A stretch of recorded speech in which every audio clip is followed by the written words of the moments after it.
That can't be right. Oh, but what if they're real after all? No, that can't be. But what if there's a chance? Greetings, miss. Is there something that's bothering you? Oh, no, it's nothing. I'm Della Roche, the representative of the Fontaine Fishing Association. How can I help you? Oh, so you're adventurers. Oh, finally, someone has heard my prayers. Paimon could tell you were really bothered by something. Don't worry, you've got two super experienced adventurers right here. We'll take care of anything and everything for you as long as you pay us a little bit of mora. Oh, you are exactly the helpers I need. See, the problem is that the fish around a fishing spot at Araneus have just all up and vanished recently. They disappeared too quickly for it to have been the work of human anglers. As the representative of the Fishing Association, I had planned to go and investigate the area right away. Right, but unfortunately, as the representative of the Fishing Association, there are a few other errands that I absolutely have to run. So you'd like us to investigate the spot for you? exactly, you're right on the Mora. So I thought I could delegate this work to you. Are you two some kind of prophets, knowing exactly what I was going to say like that?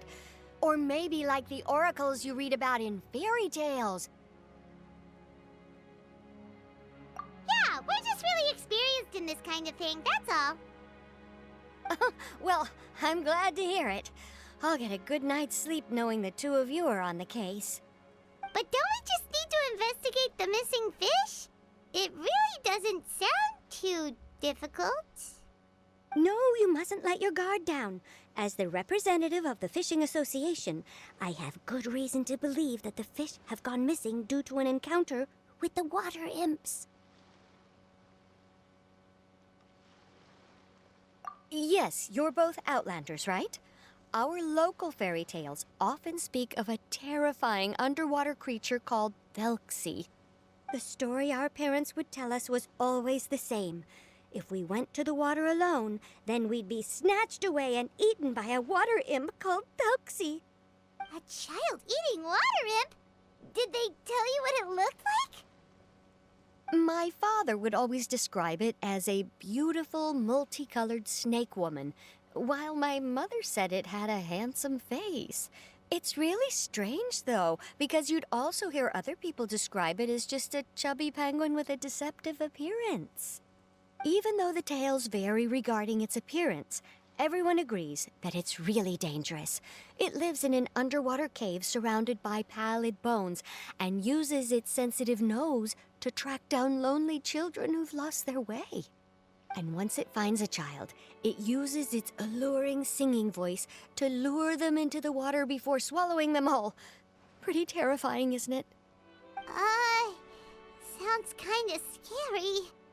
But isn't that pretty normal for a fairy tale? After all, those kinds of stories are usually made up to help keep children away from danger. But what if the fairy tale was inspired by a real-life tale, just like how a water vein always has a source? Well, I wouldn't call it evidence per se, but I've heard some rumors lately. They say that someone recently saw a child walk into the water as if he was possessed by something. Doesn't that sound just like he was responding to the call of a water imp? So you mean someone really got eaten by a water imp? It's all hearsay, so it's hard to confirm. But still, they all say this happened on Araneus. That's no laughing matter if you ask me. Both the Opera House and the Fountain of Lucine were built there, and the sources of many water veins can be traced to the island as well. Combine that with the mysterious mist, the huge tree with expansive underground roots, and the rumor that the fish-eps on the island can understand human language. Is it really so shocking that an island so shrouded in mystery could harbor a terrifying water imp as well? Why does Paimon feel like you're pulling our leg? You're just piling on the rumors now. Still, if someone's really been hurt, then we can't just ignore the situation, right, Traveler? Oh, marvelous. Then I'll just mark the stretch of water on your map. Don't forget that no matter what, safety always comes first.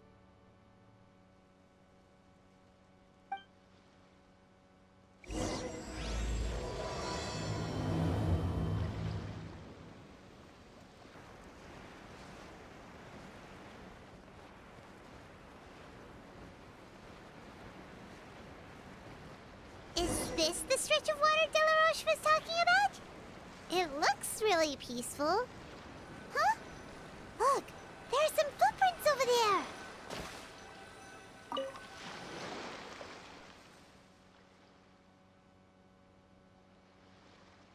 These look pretty fresh. Did the water imp get someone again? Let's look around and see if we can find anything else.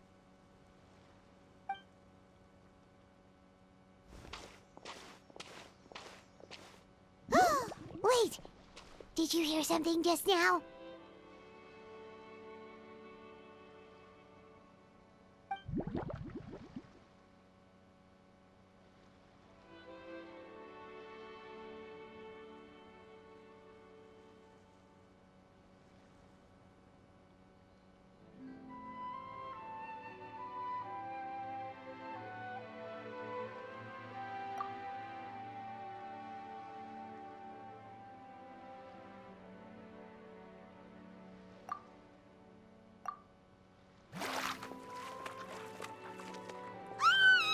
What is that? Don't come any closer! Paimon? Traveler?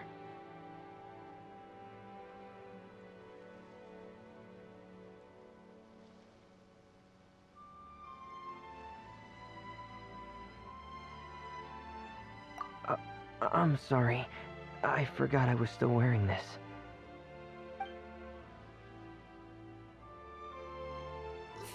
Vermine!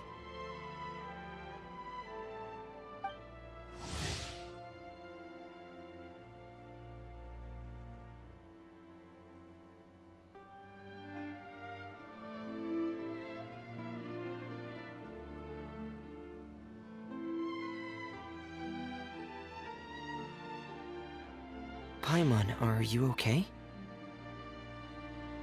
Paimon nearly mistook you for a water imp. Thank goodness it was just you wearing your helmet. Huh? A water imp?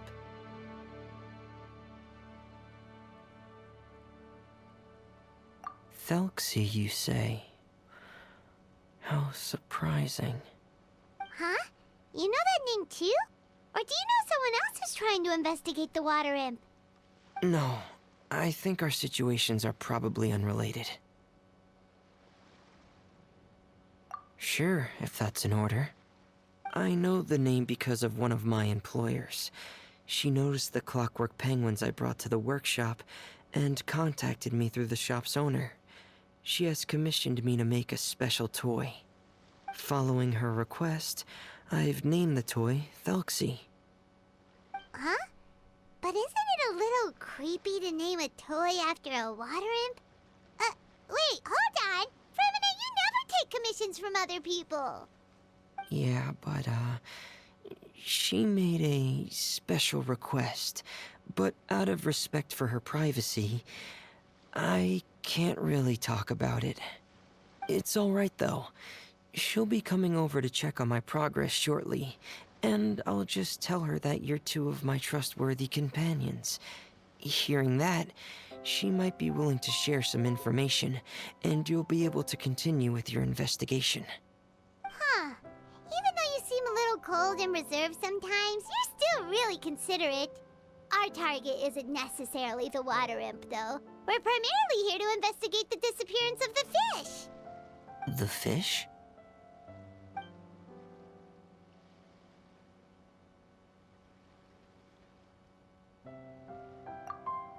Ah, I think I may have connected the dots.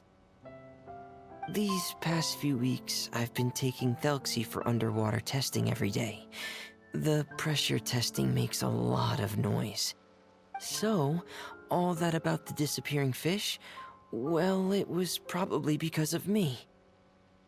So that's all it was? That actually makes a lot of sense. Wait, so could that mean the child we heard about who walked into the water was also...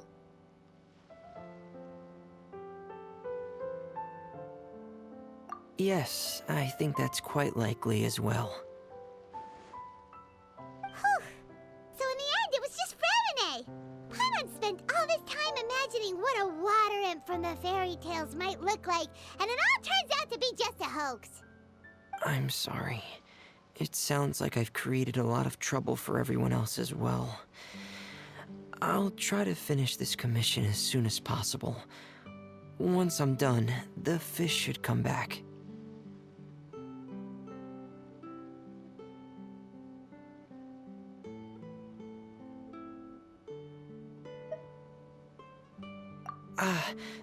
Thanks for offering, but I can't trouble you any more than I already have.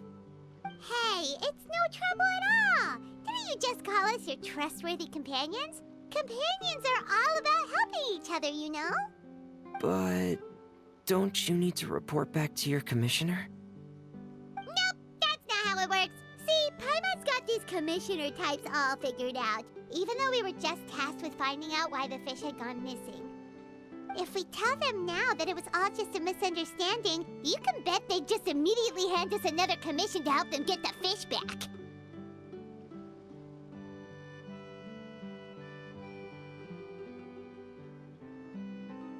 Exactly! So if we can help you finish up your work and get the fish back, that would save us an extra trip!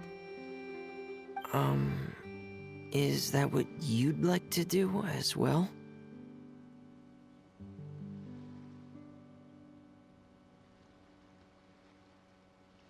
Huh.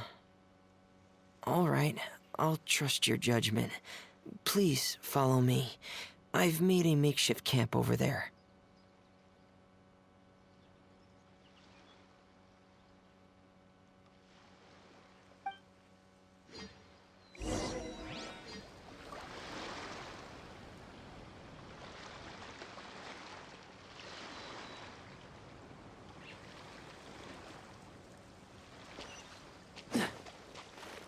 I've stored Thelxie in the tent. He can respond to some simple verbal commands. You can try calling his name and see if he'll come over. Whoa, sounds pretty advanced. Let Paimon give it a try. Hey, Thelxie! Are you there?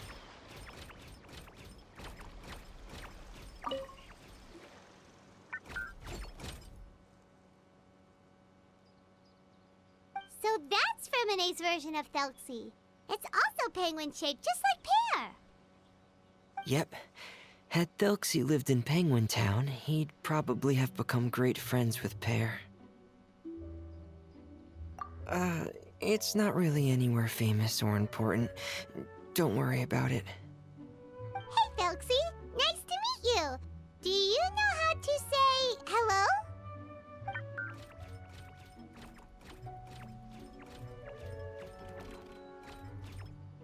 I wanted to install a language output module, but due to time constraints, I had to give up on the idea. As it stands, Thelxie can only output messages that were pre-written into its motherboard. I haven't given him the ability to convert those messages into discernible words, so he can't really talk to us just yet. No need to get so technical. So basically, you want us to help you complete and install this language module, right? No, there's no need. That wasn't one of my employer's requests. It was just something I wanted to try. I have 2 other things I'd like your help with. The first is to do some integration testing on Thelxie's motherboard, to make sure he will be able to function properly in most situations. That doesn't sound too hard. And what's the other thing? The other shouldn't take too long either. You'll need to find Thelxie some colorful shells and coral, so I can craft a weapon for him. A weapon? Will Thelxie have to fight? Mm-hmm. Thelxie will need to be able to charge forward with a weapon in hand, like that brave prince of legend. It's a part of my employer's request. What an imaginative employer! Naming Thelxie after a water imp, but wanting him to look like a prince? Well, regardless of his role or species, Thelxie's purpose is the same. Just like Pear, he has come to this world to serve as somebody's companion.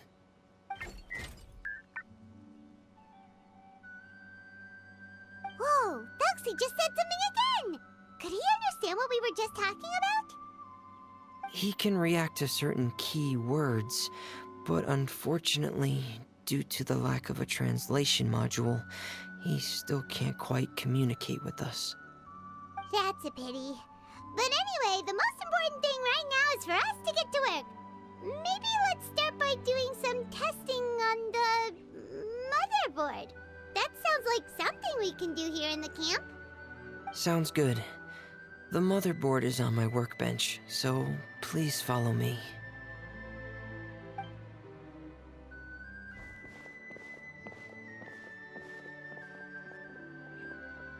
Ah, here we go.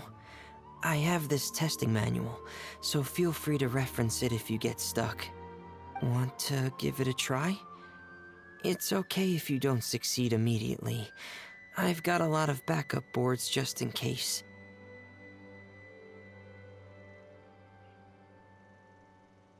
Okay, knowing you, I'm sure you'll be able to figure it out.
You're doing well.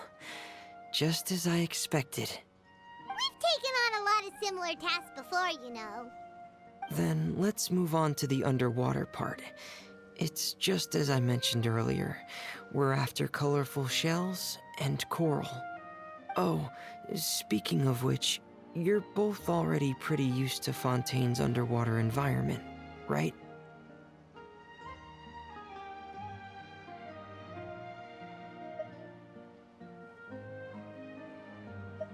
Okay, that's good. Just let me know if you ever feel uncomfortable. I'll make sure to stay right by your side.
It should be right over there. We'll be able to find something that'll help us with our search.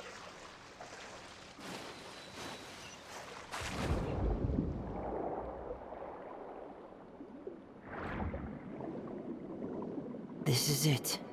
We call this thing an echoing conch. It can detect special reflection waves in the water to help us with all kinds of underwater exploration and excavation efforts. Here, try it.